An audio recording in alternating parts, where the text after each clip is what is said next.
The year is 1924. Jeremy Artwood, owner of the spooky mansion Derceto, just hanged himself in the attic. Was it suicide, was it ghosts, or was it just really bad interior design choices? Either way, he's dead. That's where our two heroes come in. Emily Artwood, Jeremy's niece, is convinced her uncle didn't just oopsie rope himself. She's determined to uncover the truth, because nothing says healthy coping like investigating the world's creepiest house. Meanwhile, Edward Carnby, private detective, professional debt dodger, known to his friends as the Reptile, gets hired to find, wait for it, a piano. Yep.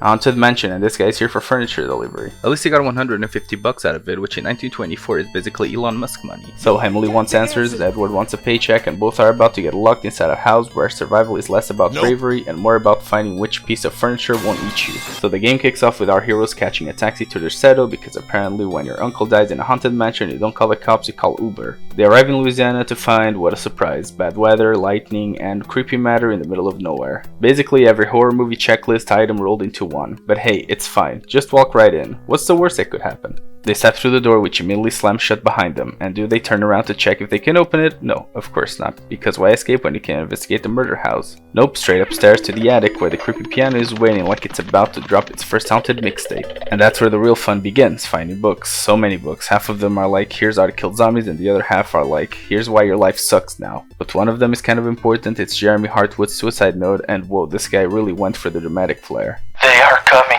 I have freed hellish forces. Derceto is doomed. Don't worry though, they'll find my body, but not my soul. Goodbye forever, Jeremy. Translation is basically, oops, I messed up with evil magic, things got out of hand, anyways I'm dead, now have fun with the curse lol. Thanks Jeremy, super helpful. So after Jeremy's very dramatic goodbye letter, our heroes stumble into another book. This one's about killing monsters with mirrors. Yes, apparently the deadliest weapon in Derceto isn't a shotgun, it's good lightning and self-reflection. Vampires, demons, awkward first dates, nothing survives looking at themselves for too long. Armed with that knowledge, Emily and Edward strut down the second floor where they fight zombies and chicken dogs. Yes, chicken dogs. Half KFC, half Scooby-Doo villain, welcome to 1992 graphics. But then they hit the jackpot, Jeremy Hartwood's diary, and oh boy, this thing is long. Jeremy basically wrote the world's spookiest emo Tumblr blog. September 27, I'm haunted by dreams. What is sanity? Where does madness begin? October 5th, found a cold dagger. Kinda gross, but vibes. February 7th, saw a dark man by the fireplace. His smile will haunt me forever. Also, his breath stinks. March 30th, my dad died horribly in the caves under the house. Totally normal family history. Nothing weird here.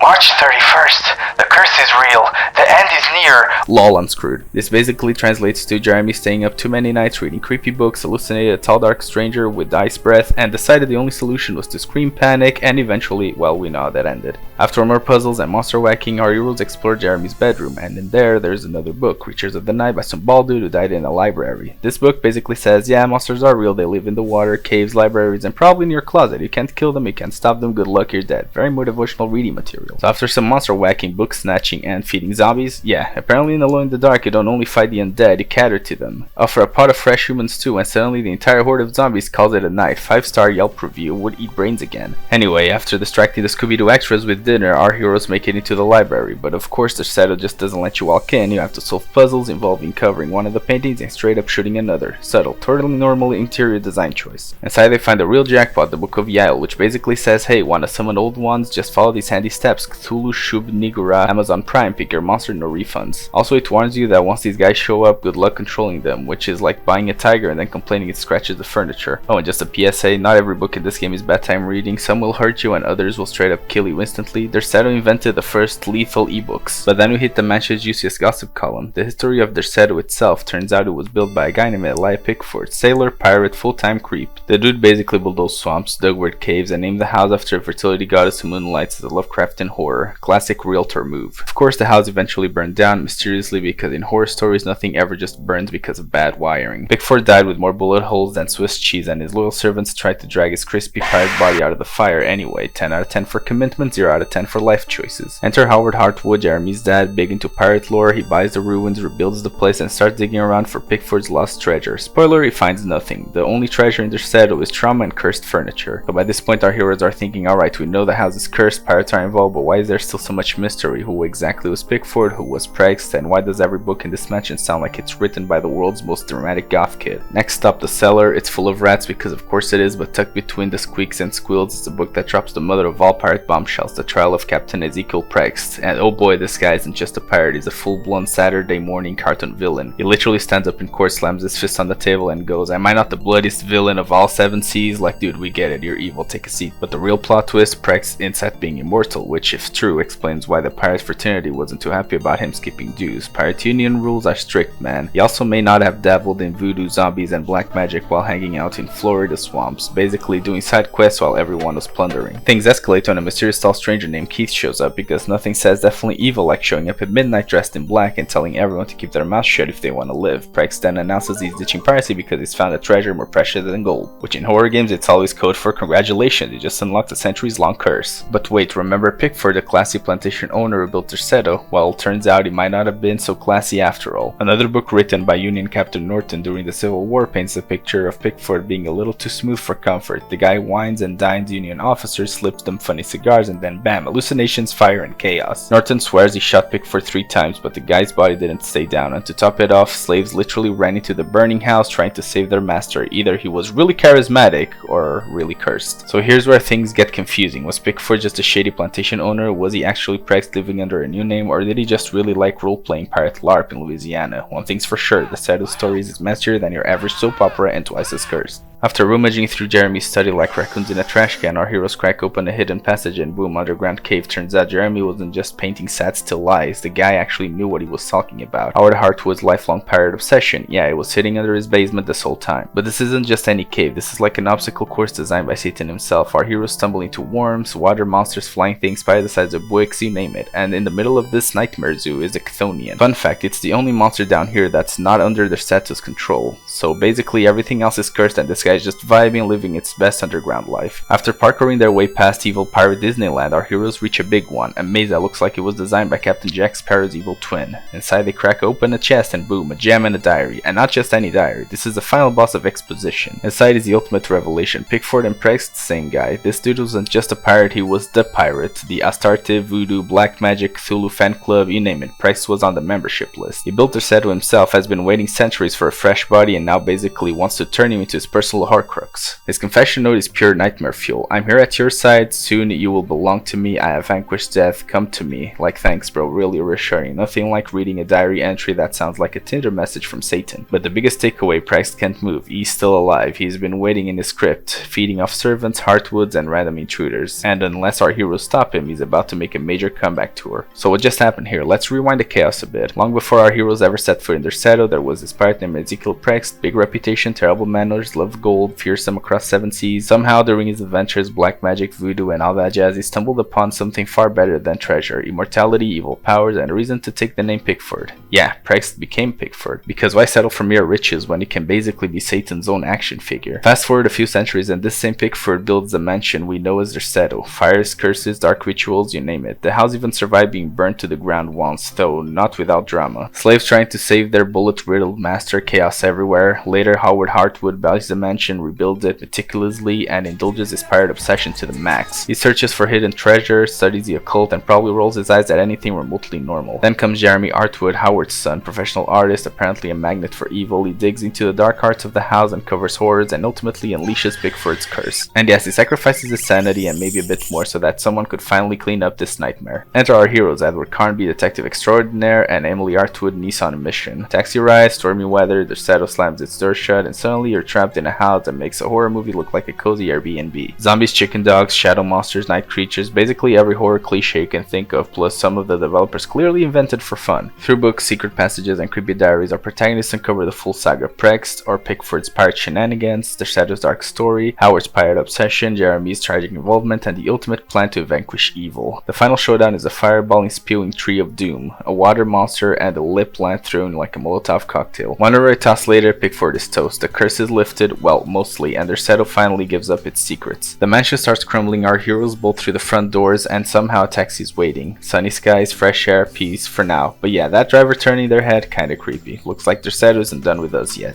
So in short, Pirate becomes immortal evil guy, builds haunted mansion, house burns, gets rebuilt, family goes mad, and finally two brave souls walk in, read a lot of creepy books, and put an end to centuries of madness. Adventure complete, trauma optional, and yes, probably deserve a nap.